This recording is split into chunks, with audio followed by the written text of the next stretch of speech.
हम स्टार्ट करने वाले हैं chapter Long Walk to Freedom by Nelson Mandela. ये नाम नेल्सन मंडेला आपने कहीं सुना होगा? ये काफी ज्यादा नोन है एंड आपने अपनी हिस्ट्री या फिर पॉलिटिकल साइंस इन सारी बुक्स में कहीं ना कहीं ये नाम डेफिनेटली सुना होगा। अगर मैं ये आपको बताती हूँ कि नेल्सन मंडेला ऑलमोस्ट 30 इयर्स तक जेल के अंदर रहे थे, now you might be thinking कि फिर हम उनके बारे में यहाँ पे क्यों पढ़ रहे हैं? नेल्सन मंडेला के बारे में हम यहाँ पे इसीलिए पढ़ रहे हैं because he was the first black president of south Africa. ये जो चैप्टर है ये उनकी ऑटोबायोग्राफी है, यानी कि ये उनकी खुद की बुक है पे लिखी थी, अपनी लाइफ पे लिखी थी, that is Long Walk to Freedom. उसमें से ये एक्सट्रैक्ट है एंड इस पूरे चैप्टर में हम स्टडी करते हैं किस तरीके से क्या क्या प्रॉब्लम्स थी जो उन्होंने झेली थी एंड द डे जब इनॉग्रेशन थी या जब उन्हें एक्चुअली में फाइनली या ऑफिशियली डिक्लेयर करा गया था द फर्स्ट ब्लैक प्रेसिडेंट, उस दिन कितने सारे लोग उनसे मिलने के लिए आए, व्हाट वाज द सिनेरियो, उनकी स्पीच में कुछ इंपॉर्टेंट चीजें जो उन्होंने बोली थी, यही सारी चीजें हम कवर करने वाले हैं इन दिस वीडियो। अब बिकॉज ये चैप्टर काफी ज्यादा बड़ा है हम इसको दो पार्ट्स में डिवाइड करेंगे। जो फर्स्ट पार्ट होगा that will be covering in this video, उसमें हम देखेंगे कि जो उनकी स्पीच थी मोस्ट इंपॉर्टेंटली उसका मतलब, and in the next video हम देखेंगे what inspired Nelson Mandela to be this person जो कि वो अब थे। ओके, सो नाउ आपने देखा होगा इंडिया में कास्ट सिस्टम अभी भी है, राइट? एंड कास्ट सिस्टम के खिलाफ बहुत सारे हमारे लीडर्स थे जिन्होंने अपनी वॉइस को रेज किया था। ये जो कास्ट सिस्टम है वी ऑल नो, यहाँ पे कास्ट के बेसिस पे डिस्क्रिमिनेशन होती है, राइट? अब ऐसा ही कुछ साउथ अफ्रीका में भी था, लेकिन यहाँ पे कास्ट की बात नहीं हो रही, यहाँ पे डिस्क्रिमिनेशन हुई on the basis of race, या फिर आप कह सकते हैं जो डार्क स्किन पीपल है उनके साथ डिस्क्रिमिनेशन हुई, यानी कि उनको उनके बेसिक राइट्स भी नहीं मिले। They were not given any rights, उन्हें इक्वल ट्रीट नहीं किया गया था। एंड इस टर्म को हम कहेंगे या इस तरह के सिस्टम को हम जैसे इंडिया में कास्ट सिस्टम कहते हैं for the discrimination on caste, Africa में या साउथ अफ्रीका में इस तरह की डिस्क्रिमिनेशन को that is done on the basis of races उसे कहते हैं अपार्थाइड। यही वो सोशल इवल है जिसके अगेंस्ट नेल्सन मंडेला लड़े थे एंड इसी की वजह से ही वो 30 इयर्स तक जेल में थे। क्यों? क्योंकि साउथ अफ्रीका में व्हाइट्स की सुप्रीमेसी थी। यहाँ पे व्हाइट्स की बात हो रही है, the people who are English, right? जिनकी लाइट स्किन होती है, the people who are having fair skin, वो डिस्क्रिमिनेट करते थे and they were partial with the people of dark skin. Finally क्या होता है, बिकॉज नेल्सन मंडेला एंड बहुत सारे लीडर्स ने इतनी सारी लड़ाई लड़ी होती है, फाइनली उनकी जो वॉइसेस है दे वर हर्ड एंड इसीलिए जो उनकी पार्टी है अफ्रीकन नेशनल कांग्रेस, वो first time it wins with 252 seats out of 400 seats in the parliament या इन द डेमोक्रेसी। एंड जब ये जीतते हैं उसके बाद नेल्सन मंडेला बनते हैं यहाँ के फर्स्ट ब्लैक प्रेसिडेंट। ये एक बहुत बड़ी अचीवमेंट होती है बिकॉज बहुत टाइम तक जो ये डार्क स्किन पीपल थे इनके साथ बहुत इनजस्टिस हो रहा था, बहुत गलत तरीके से इनको ट्रीट किया जा रहा था। ठीक है, लेट्स बिगिन। ये जो सेरेमनी थी उसकी डेट एंड उसकी प्लेस इक्वली इंपॉर्टेंट है। Date was 10 May 1994 and the place was amphitheatre था एक that was formed by the Union Building Pretoria. वहां पे ही ये हो रहा था, ये इनॉग्रेशन हो रही थी। मतलब कि यहाँ पे जैसे कि आपने देखा होगा जब इंडिया में भी जब पार्लियामेंट में कोई भी एमएलए बनता है या कोई भी इस तरीके का ओकेजन होता है या सेरेमनी होती है, यहाँ पे अलग से शपथ ग्रहण आप देखते हैं वो होते हैं, तो सिमिलरली टू दैट यहाँ पे वही सेरेमनी थी। ठीक है, अब यहाँ पे नेल्सन मंडेला की स्पीच से कुछ बहुत इंपॉर्टेंट लाइंस हैं जो कि कोटेड है, हम वही देखते हैं एंड उसका मतलब समझते हैं। Online classes. नेल्सन मंडेला बताते हैं कि it was a very nice autumn day, right? And उनके साथ उनको सपोर्ट करने के लिए उनकी डॉटर थी जिसका नाम था जिनानी, एंड वो कहते हैं उनसे पहले दो लोगों ने ये शपथ ली। First was the second deputy president जो थे मिस्टर डी क्लर्क, एंड उसके बाद ही मिस्टर थैबो मेबकी ने जो कि बने थे the deputy president. And finally फिर किसकी बारी आई? मिस्टर नेल्सन मंडेला की बारी आई एंड उन्होंने स्वर्ण किया एंड अपनी प्लेज ली। ही सेड दैट उन्होंने ये प्लेज करी कि वो ओबे करेंगे सारे रूल्स एंड रेगुलेशंस को जो भी कॉन्स्टिट्यूशन बोलता है एंड अपने आप को डिवोट करेंगे towards the good for the others and his country. He said that today all of us do by our presence here confer glory and hope to newborn liberty। यहाँ पे वो कहते हैं कि आप सब यहाँ पे इकट्ठे हुए हो एंड आज हम यहाँ पे किस लिए इकट्ठे हुए हैं?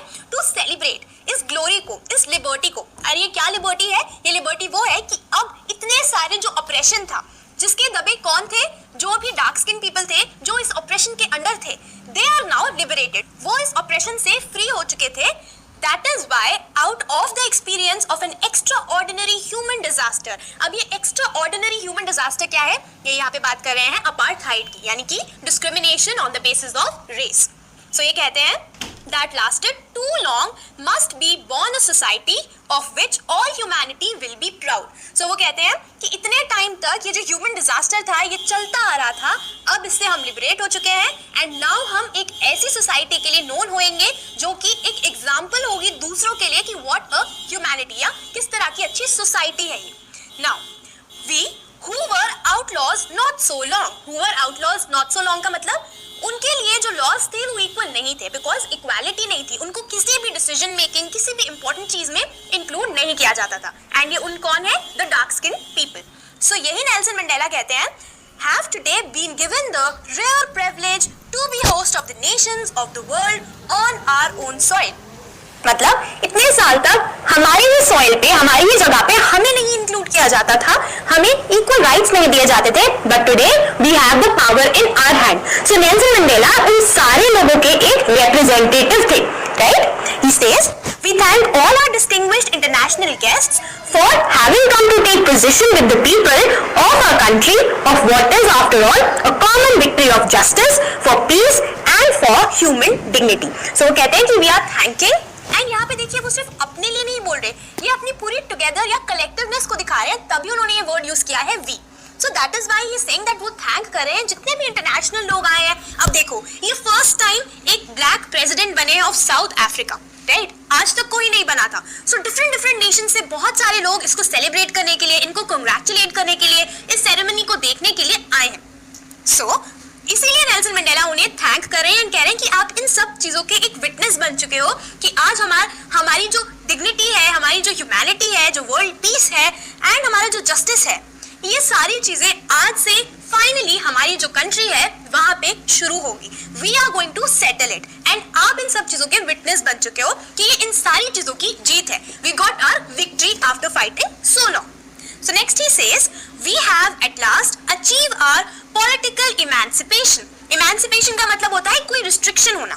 So political emancipation मतलब कि उनको politically, जैसे मैंने आपको बताया, वो outlaws कहलाए जाते थे, उनको किसी भी important decision making में include नहीं किया जाता था, या उनके interests के लिए कोई law नहीं बनते थे, and they were not equal before law। So इसीलिए वो कह रहे हैं कि हम जो कि finally इस political emancipation कि हम outlaws थे, इससे आज free हो चुके हैं। We pledge ourselves to liberate all our people from the continuing bondage of poverty, deprivation, suffering, gender and any other discrimination। And हम तो फ्री हुए ही हैं, लेकिन हमारे साथ साथ वो लोग जो अभी भी पॉवर्टी में, किसी भी तरह की डिस्क्रिमिनेशन में, कोई भी तरह की सफरिंग में है, वी प्लेज कि हम उन लोगों को भी इन सारी चीजों से लिबरेट या फिर फ्री, या आप कह सकते हैं आजाद करेंगे। Then he says, never, never and never again shall it be that this beautiful land will again experience the oppression by another। ये beautiful land, ये क्या शो हो रहा है? एक सेंस ऑफ पेट्रियोटिज्म शो हो रहा है, एक सेंस ऑफ रिस्पॉन्सिबिलिटी शो हो रही है of a president towards his state या टुवर्ड्स हिज नेशन, राइट? सो यही बता रहे हैं वो कि अब आज के बाद से कभी नहीं ऐसा होगा कि इस ब्यूटीफुल लैंड पे किसी का भी, आप कह सकते हैं, यहाँ पे रूल होगा। एवरीबडी विल रूल टुगेदर, सबके लिए यहाँ पे इक्वल अपॉर्चुनिटीज होंगी, सब इक्वल होंगे एंड कोई कभी भी किसी पे भी अपनी सुप्रीमेसी नहीं दिखाएगा। So he says, the sun shall never set on a glorious, a human achievement, let freedom reign, God bless Africa। So कभी भी इस ब्यूटीफुल कंट्री का, इस ब्यूटीफुल जगह का जो सूरज है वो डूबेगा नहीं। एंड यहाँ पे ये सूरज किस चीज का है? Of freedom, of liberation, of peace, of justice. And कभी भी ये जो सूरज है ये डूबेगा नहीं। And that is why he is at the end saying let freedom reign, यानी कि ये जो फ्रीडम है ये हमेशा चलते रहना चाहिए। God bless Africa. सो ये इनकी स्पीच से कुछ बहुत इंपॉर्टेंट लाइंस हैं जो उन्होंने खुद अपनी ऑटोबायोग्राफी में मेंशन करी हैं। सो इससे हमें यही समझ आ रहा है कि what sort of love he has towards his people and his nation. So now अब जो वो नेक्स्ट चीज डिस्क्राइब करते हैं, ये आप लोगों ने भी बहुत बार देखी होगी। अब कैसे? रिपब्लिक डे पे जब आप परेड्स देखते हो, परेड्स की एंडिंग देखते हो इंडिया गेट पे, जो आपके टेलीविजन पे टेलीकास्ट होती है, सो आप क्या देखते हो? द प्लेन्स वो ऊपर से जा रहे होते हैं, they are forming different shapes, they are forming different patterns, tricolours जो है वो दिखते हैं, हमें नजर आते हैं. सो ये सारी चीजें हमें नजर आती है एंड हमें क्या फील होता है? We feel proud to be a part of this country, right? So ये क्या शो करते हैं, आपको क्या लगता है? ये शो करते हैं कि जो हमारी मिलिट्री है वो हमारी गवर्नमेंट के साथ एंड हमारी कंट्री के इंटरेस्ट के साथ अलाइन करती है, के साथ सिंक में है, को सपोर्ट कर रही है. सो सिमिलरली यहाँ पे नेल्सन मंडेला भी कहते हैं, जब मैंने ये स्पीच खत्म करी उसके बाद मैं देखता हूँ यहाँ पे ये ग्लोरिफिकेशन या ये सारा सिनेरियो जहाँ पे प्लेन्स के थ्रू ये सारी चीजें दिखाई जा रही हैं एंड इतनी ब्यूटीफुली लग रहा है कि जो मिलिट्री है हमें सपोर्ट करती है एंड जो बाकी ज्यादा लोग हैं, जो आर्मी के लोग हैं, जो कुछ टाइम पहले तक शायद मुझे क्या करने वाले थे, गिरफ्तार करने वाले थे, अरेस्ट करने वाले थे, आज वो लोग भी आके मुझे सल्यूट कर रहे हैं. सो उनके लिए ये एक अचीवमेंट तो है ही, बट वो सिर्फ उनकी एक पर्सनल अचीवमेंट नहीं है, बिकॉज यहाँ पे वो रिप्रेजेंट कर रहे हैं बहुत सारे लोगों को, इसीलिए वो इस चीज को मेंशन कर रहे हैं कि ये एक प्राउड मूवमेंट थी. सो नेक्स्ट वो बोलते हैं कि किस तरीके से ये जो सोशल ईवल था इतने टाइम से चलता आ रहा था, बहुत सारे लोग थे जिन्होंने इसके अगेंस्ट फाइट किया. ये एक अकेले नहीं थे, इनफैक्ट बहुत सारे लोग एंड आपकी बुक में भी कुछ नेम्स हैं जो मेंशन करे गए हैं, राइट? सो इन सारे लोगों ने बहुत फाइट किया against it and no wonder ये कहते हैं कि मेरी जो कंट्री है it is rich in minerals, it is rich in gems. लेकिन मैं ऐसा मानता हूँ कि मेरी कंट्री का जो बेस्ट सोर्स है, जो आप कह सकते हैं बेस्ट चीज है, दैट इज माई पीपल, कि मेरे लोग बहुत ही अच्छे हैं एंड दैट इज वाई कुछ ऐसे लीडर्स निकल के आए जिन्होंने आज इतनी फाइट करी हमारे लिए, तभी जाके आज मैं यहाँ पे प्रेसिडेंट बन पाया हूँ. सो ये सेज कि मुझे यहाँ पे थोड़ा सा दुख होता है इस बात से कि जिन लोगों ने ये फाइट लड़ी, जिन्होंने ये फाइट स्टार्ट करी थी, आज वो नहीं है यहाँ पे मुझे ऐसे देखने के लिए, क्योंकि अगर वो यहाँ पे होते तो शायद वो कितना प्राउड फील करते कि फाइनली उनकी जो फाइट थी इट पेड. एंड ये सेज कि मुझे एक और बात का दुख है कि मैं उनको थैंक यू नहीं कर पाया, मैं कभी उनको इस चीज के लिए थैंक्स नहीं कह पाया कि किस तरीके से उन्होंने इतनी ब्रेवली फाइट किया against this system, this apartheid. तभी जाके आज हमारी जो कंडीशन है वो इतनी अच्छी हुई है, तभी जाके आज मैं खड़ा हुआ हूँ फॉर सो मेनी पीपल. उनकी वॉइस को रिप्रेजेंट करने के लिए मैं हूँ एंड मेरे पीछे इतने सारे लीडर्स थे जिनकी वजह से ही आज I exist. So this is what Nelson Mandela tells us. So यही कुछ इंपॉर्टेंट लाइंस भी है जहाँ पे वो बोलते हैं कि I learn that courage was not the absence of fear. अब वो यहाँ पे लाइन बोलते हैं कि मुझे लगता है, मैंने ये बात सीखी है कि करेज का मतलब ये नहीं कि आप किसी चीज से डरते ही नहीं हो, वो ब्रेवरी वो करेज नहीं होती, बट करेज क्या होती है? But the triumph over it. जब आपने अपने डर को फाइनली जीत लिया, अपने डर को पीछे छोड़कर अपनी प्रॉब्लम्स को फेस किया and you won, that is what the courage means. So ये कुछ इंपॉर्टेंट लाइंस है, इसीलिए मैं आपके लिए स्पेसिफिकली पढ़ रही हूँ. देन ही सेज, जब वो बोलते हैं इस बात को कि हमें ऐसा लगता है कि सारे लोग हेट या फिर सारे लोग डिस्क्रिमिनेशन हमेशा से सीख के ही नहीं पैदा होते. अब कोई अगर बॉर्न हुआ है उसको नहीं पता किसी चीज के बारे में, वो डिस्क्रिमिनेशन अपने आसपास के लोगों से ही सीखता है, राइट? अगर वो किसी चीज को हेट करता है तो उसने अपने आसपास लोगों को देखा होगा उस चीज को हेट करते हुए, तभी वो चीज उसने सीखी होगी. सो तभी नेल्सन मंडेला यहाँ पे बोलते हैं people must learn to hate and if they can learn to hate they can be taught to love also. मतलब अगर उनके पास पोटेंशियल है कि वो लर्न कर सकते हैं किसी चीज को हेट करना, तो मतलब उन्हें प्यार भी सिखाया जा सकता है. And this is a very important line जो वो यहाँ पे कोट करते हैं. सो ये जो टू लाइंस मैंने आपको बताई, I learn what courage was, not the absence of fear but the triumph over it. And secondly, people must learn to hate, if they can learn to hate then they can be taught to love. So ये काफी important lines है. सो Nelson Mandela कहते हैं कि जब वो prison में भी थे तो वहां पे जो भी ऑफिसर्स थे उन्होंने कहीं ना कहीं उनके फेस पे, कहीं ना कहीं उनके मन में एक झलक देखी थी ऑफ ह्यूमैनिटी एंड इसीलिए उन्होंने कभी गिव अप नहीं किया अपनी फाइट के लिए. एंड वो कहते हैं ये and they can be taught to love.